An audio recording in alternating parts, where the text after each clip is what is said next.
Hello everyone, welcome to my channel Satya competitive class.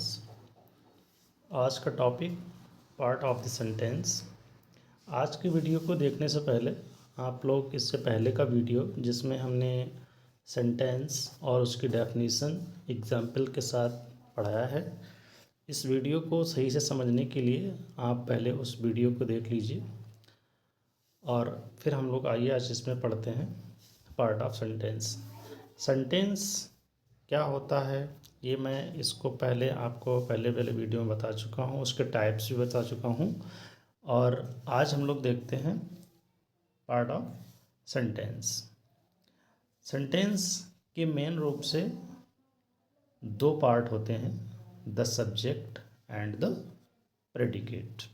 Subject क्या होता है? सब्जेक्ट जो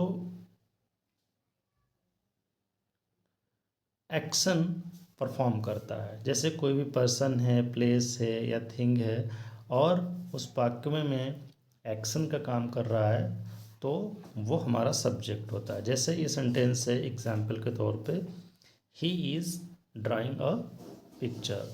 तो इसमें ही क्या है? ही इसमें एज ए एक्टर है, एज ए सब्जेक्ट यूज हुआ है और ये ड्राइंग करने का वर्क कर रहा है, तो ये एक्शन में है इसलिए ये सब्जेक्ट कहा जाएगा। ओके। प्रेडिकेट क्या होता है?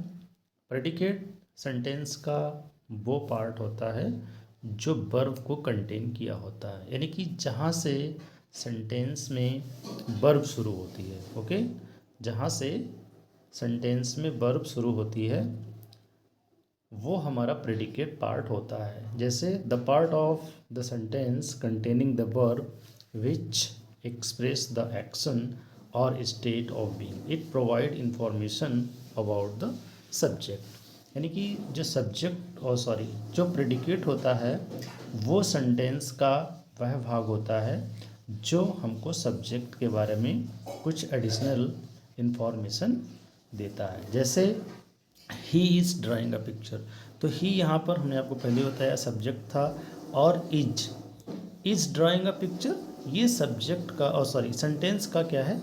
प्रेडिकेट पार्ट है। ये हमको इन्फॉर्मेशन देता है ही के बारे में कि ही क्या कर रहा है। तो ये सब्जेक्ट पार्ट है, प्रेडिकेट पार्ट है। He is drawing a picture, ये क्या है? ये प्रेडिकेट पार्ट है।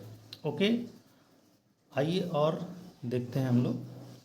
तो ये आपका इस तरीके के जो क्वेश्चन होते हैं वो यूपी टेट में भी पूछे जाते हैं, सी टेट में भी पूछे जाते हैं, और यस टेट होता है उसमें भी पूछे जाते हैं। बैंकिंग के एग्ज़ाम होते हैं या एसएससी के 10+2 है या मल्टीटास्किंग है, उस वाले एग्ज़ाम में भी ये क्वेश्चन पूछे जाते हैं।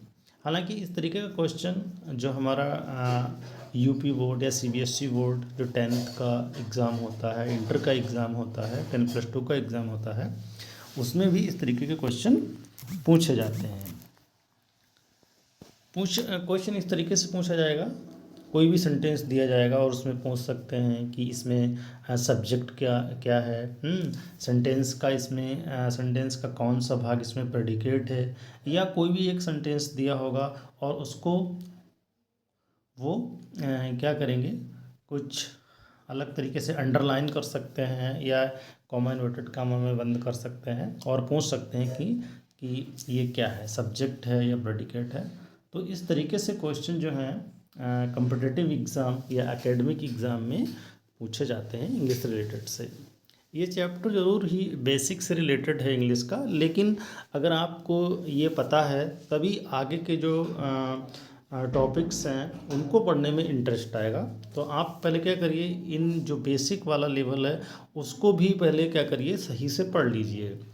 और ये मतलब बेसिक से ही है एक तरीके से, और इसमें कोई डिफ़िकल्ट ऐसी चीज़ें नहीं है। लेकिन हाँ, किसी भी लर्नर को जो इंग्लिश पढ़ रहा है या जो कम्पिटिटिव तैयारी कर रहा है एग्ज़ाम की, तो उसको ये सारी चीज़ें पता होनी चाहिए। सब्जेक्ट को भी पहले तो मेनली किसी भी सेंटेंस को मैं पहले ही बता चुका हूँ कि दो पार्ट में हम लोग क्या करते हैं, डिवाइड करते हैं। किसी भी सेंटेंस को पहले दो पार्ट में डिवाइड करते हैं और उसके बाद जो सब्जेक्ट है, सब्जेक्ट को भी हम लोग क्या करते हैं, दो पार्ट में डिवाइड करते हैं। जैसे जो जो सेंटेंस को क्या करते हैं, दो पार्ट में डिवाइड करते हैं, और फिर जो सब्जेक्ट होता है उसको हम लोग 4 पार्ट्स में डिवाइड करते हैं। ठीक है, कौन कौन से देखिए। सबसे पहले क्या होता है, डिटर्मिनर, एडजेक्टिव, मेन वर्ड या हेड वर्ड्स और एडजेक्टिवल फ्रेज। बट ये ज़रूरी नहीं है कि किसी भी सेंटेंस में सब्जेक्ट के रूप में चारों भाग हों। मतलब किसी में डिटर्मिनर हो सकता है, नहीं भी हो सकता है, एडजेक्टिव हो सकता है, नहीं भी हो सकता है, मेन वर्ड तो होगा ही। जो मेन वर्ड होता है या हेड वर्ड होता है, इसी को हम लोग जो है एक तरीके से नाउन कहते हैं। और इसमें जो है ये एक्शन में होता है, और इसी को हम लोग सब्जेक्ट बोलते हैं। लेकिन जो सेंटेंस का सब्जेक्ट पार्ट होता है, इसमें ये सारी चीज़ें आपको मिलेंगी। जैसे हम आपको दिखा रहे हैं, देखिए जैसे ये एक एग्जांपल है, a wise man walking in the street is my uncle.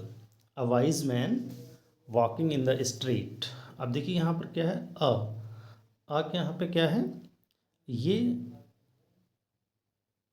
एक डिटर्मिनर है। आर्टिकल भी है, आर्टिकल डिटर्मिनर्स होते ही हैं, आगे टॉपिक्स में आपको पढ़ाएंगे। ये क्या है, ये डिटर्मिनर है, बाइज एडजेक्टिव है, मैन ये हेड वर्ड है या मैन वर्ड है, वॉकिंग इन द स्ट्रीट ये पूरा क्या है, ये एडजेक्टिवल फ्रेज है।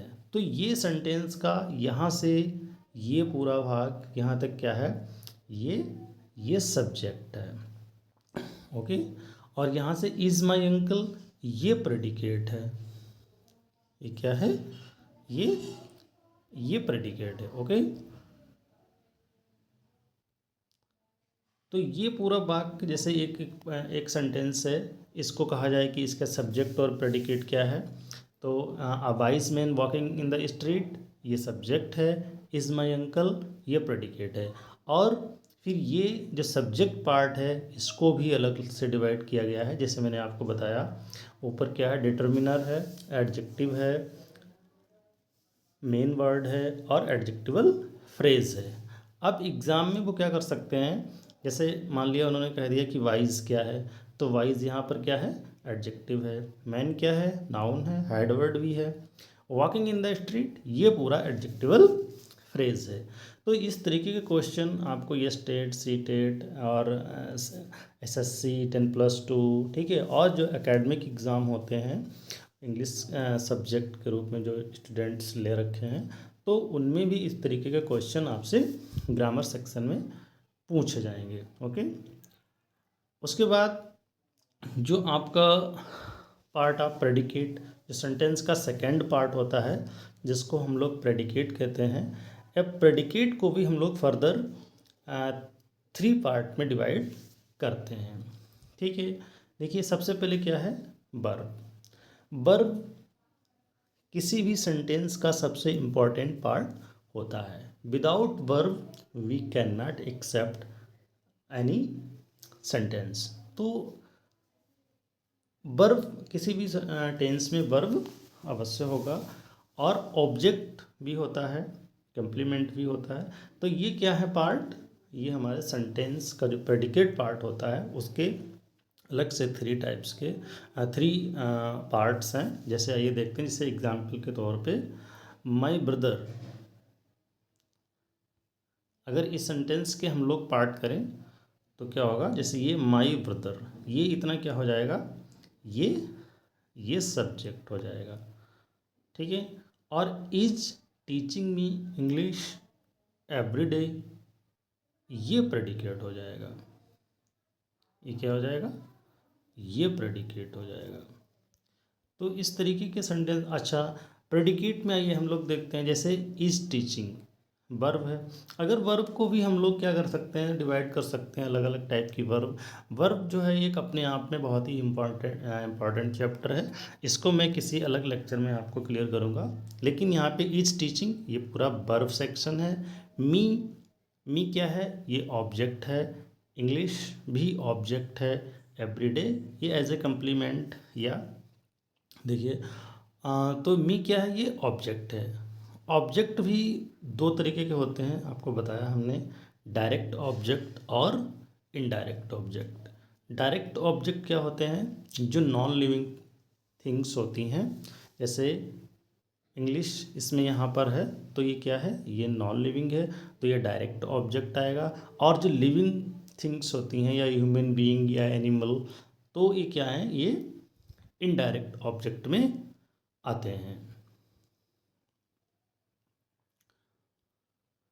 कंप्लीमेंट में जो अदर वर्ड्स होते हैं, तो इनके अलावा वो कंप्लीमेंट में सब आ जाता है। इसको भी अलग लेक्चर में हम लोग कंप्लीट करेंगे। आज की वीडियो में बस इतना ही। आप लोग इसको जो है क्लियर तरीके से समझ लीजिए कि जो सब्जेक्ट और प्रेडिकेट, ये एक छोटा सा टॉपिक है, लेकिन कभी कभी क्या होता है कि जो सरल क्वेश्चन अगर गलत हो जाता है, तो हमको वो बहुत नीचे रैंक में बहुत नीचे ले जाता है एक तरीके से। तो टॉपिक जरूर सरल है, लेकिन आप इसको क्या करिए, बढ़िया से देख करके समझ लीजिए। और अगले सेक्शन में आपको हम किसी और इम्पोर्टेंट लेक्चर के साथ मिलते हैं।